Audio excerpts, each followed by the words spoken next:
Hello and welcome back. তো 'ভটভটি' নিয়ে আজকের কথা বলব। তো সিনেমাটা ২ ঘন্টা ৪৩ মিনিটের একটা সিনেমা। তো সেখানে দেখা যাচ্ছে ভটভটির যে চরিত্রটা রয়েছে সে একটি গঙ্গার ধারে একটি বস্তিতে থাকে। সে গল্পগুজব এরকম সিনেমা দেখেই তার মনে এই বিশ্বাস হয়েছে যে জলপুরীরা রয়েছে এবং জলের তলে একটা রাজ্য রয়েছে সেখানে মারম্যানস, মারমেইডস এরা রয়েছে। তো এই বিশ্বাস নিয়ে সে রয়েছে। তো সে সে তার নিকটবর্তী এক শ্মশান ঘাটে যায়। সেখানে রজতাভ দত্তের যে চরিত্রটা রয়েছে তার সাথে সে কথা বলে। তো এরকম একদিন ও গিয়েছিল সন্ধ্যা রাত্রে। সেখানে বিভ্রীতির যে চরিত্রটা রয়েছে তাকে জলে খুঁজে পায়, তাকে বাঁচায়, পাড়ে নিয়ে আসে এবং তার মনে আশ্বাস জন্মায় যে এ হচ্ছে জলপরী। বিভ্রীতির চরিত্রটা আসলে কে? সে কি সত্যিই জলপরী কি জলপরী না?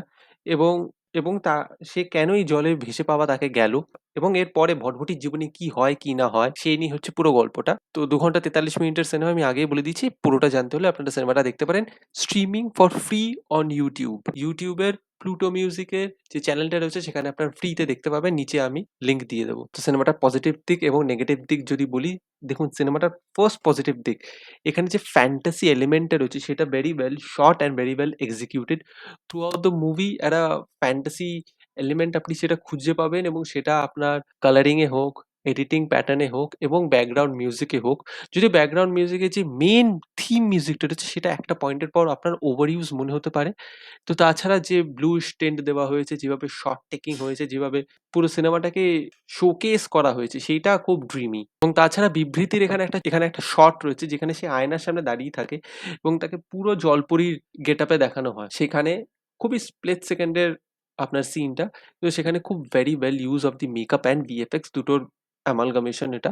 তো সেটা খুব ভালো এবং সেখানে লাইটিং এর কাজটাও খুব ভালো। লাইটিং আপনাকে এমন ঝাঁ-চকচকে দেয়নি যে আপনাকে ফ্লস গুলো চোখে পড়ে যাবে।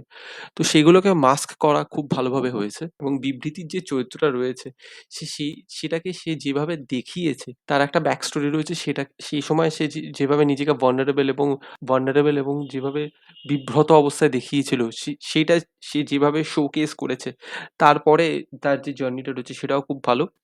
এবং ১ম এ it starts as a drama, romantic drama movie with some social messages. তারপরে সেকেন্ড হাফে আপনি দেখতে পাবেন it turns into a road movie. তো থ্রিলার রোড মুভি। তো থ্রিলার রোড মুভির যে পার্টটা রয়েছে সেটা আমার মোটামুটি লেগেছে। আমার ফার্স্ট হাফটা বেশি ইন্টারেস্টিং লেগেছিল। সেখানে ওয়ার্ল্ড বিল্ডিং হচ্ছিল, বিভিন্ন চরিত্র আসছিল। তো সেটা খুব ইন্টারেস্টিং ছিল কিন্তু সেকেন্ড হাফটা গিয়ে না অনেক সেগমেন্টস রিপিটিং হয়ে যায়। আমি সেগুলো পরে বলছি। তাছাড়া ঋষভের যে চরিত্র রয়েছে সেটা ঠিক আছে, মানে হিট অ্যান্ড মিস। কিছু জায়গায় আপনার তাকে দেখে সত্যি ইনোসেন্ট মনে হবে। তাকে দেখে আপনার ভাল লাগবে। কিন্তু তার কিছু শট হচ্ছে সেখানে দেখে আপনার কি খুব ইরিটেটিং মনে হবে। মানে দেখুন আপনি সবাই সাটল অ্যাক্টিং করছে এবং সে একদম ওভার দ্য টপ গিয়ে অ্যাক্টিং করছে সেটাও না আপনার চোখে লাগবে। সেটা একটা রয়েছে। তো আমি এইভাবে যদি আমি নেগেটিভ পয়েন্টে ঢুকি, আরেকটা হচ্ছে গিয়ে আপনার দেবলিনার যে চরিত্রটা রয়েছে, আমি ডাইরেক্ট বলছি।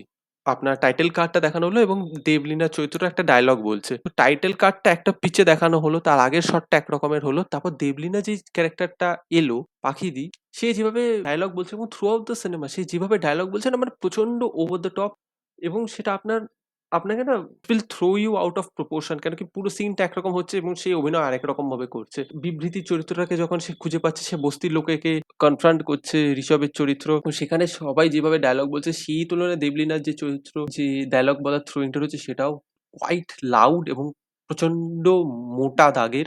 তথাগতর চরিত্রটা অনেকটা ওরকমই, যিনি ডিরেক্টর। এবং আমি বললাম না রোড মুভিটা কিন্তু ইন্টারেস্টিং হতে পারতো। কিন্তু সেখানে না এত বেশি ডিটেইলিং হয়ে গেছে। মানে সে একটা জায়গায় যাচ্ছে, সেখানের একটা চরিত্রের সাথে কিভাবে ইন্টারেক্ট করছে, তার কি একটা আউটকাম হচ্ছে। তারপর আরেকটা জায়গায় যাচ্ছে, সেখানে গিয়ে একজন বিবৃতিকে চেজ করছে, সেখানে একটা কনফ্রন্টেশন হলো, তারা পালিয়ে গেল। পালিয়ে গিয়ে আবার আরেকটা জায়গায় গেল, সেখানে গিয়ে আবার কনফ্রন্টেশন হলো। তো এই যে রিপিটিং প্রসেসটা রয়েছে না, সেটা আমার ভাল লাগেনি এবং দীপঙ্কর দে এবং মমতা শঙ্করের যে সেগমেন্টটা রয়েছে সেটাও না মানে it serves nothing. Rajatava Dutta, Dipankar De, Mamata Shankar তাদের চরিত্র না সার্ভস নাথিং। তো তাদেরও কোনো ক্লোজার নেই, তাদেরও কোনো পিক নেই, কোনো ফল নেই। তো সেটাও না আপনার খুব একটা ফিল হবে না। তো সেকেন্ড হাফে গিয়ে সিনেমাটা অনেকটা ঝুলে যায় এবং বীভৎসবর এবং সেকেন্ড হাফে গিয়ে আপনার মনে হবে যে টেনে যাচ্ছে জিনিস। তো তাছাড়াও আপনারা যদি একটা ফ্যান্টাসি সোশ্যাল ড্রামা দেখতে চান, আমি হাইলি রেকমেন্ড করবো আপনারা সিনেমাটা দেখুন। ফ্রিতে স্ট্রিম হচ্ছে ২ ঘন্টা ৪০ মিনিটের। ভাল লাগবে। এইগুলো কিছু ত্রুটি থাকা সত্ত্বেও আপনার সিনেমাটা ভাল লাগবে। তো আপনারা যান দেখুন।